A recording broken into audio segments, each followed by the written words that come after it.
பண்ணுறப்பலே execute ஆகக்கூடிய சில கோடு. Okay. அந்த மாதிரி கோடு வந்து எண்ட் ஆஃப் தி பாடி செக்ஷனில் வச்சா தான் உண்டு. கரெக்டு. ஓகே. நீங்கள் கிளிக் பண்ணால் தான் எக்ஸிக்யூட் ஆகணுன்ற மாதிரி கோடு நீங்கள் எங்கே வேணாலும் வச்சுக்கலாம். ஸோ நீங்கள் எழுதுகிற கோடு பேஜ் ஓப்பன் ஆகுறப்போ எக்ஸிக்யூட் ஆகணுமா, நீங்கள் பட்டன் கிளிக் பண்ணுறப்போ எக்ஸிக்யூட் ஆகணுமான்ற சுச்சுவேஷனை பொறுத்து நீங்கள் எழுதியிருக்கிற ஜாவா ஸ்கிரிப்ட் கோடு எங்கே வைக்கணும்னு நீங்கள் முடிவு பண்ண போகிறீங்க. ஓகே. அதனால தான் நான் சொன்னேன், தியரிட்டிக்கலி நீங்கள் ஹெட் செக்ஷனில் தான் வைக்கணும். ப்ராக்டிக்கலி சில சுச்சுவேஷனில் நீங்கள் பாடி செக்ஷனில் தான் வைக்கணும்.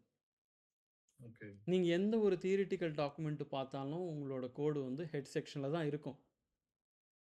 ஆனால் ப்ராக்டிக்கலாக அது இருக்க வேண்டிய பிளேஸ் வந்து end of the body section தான். So by default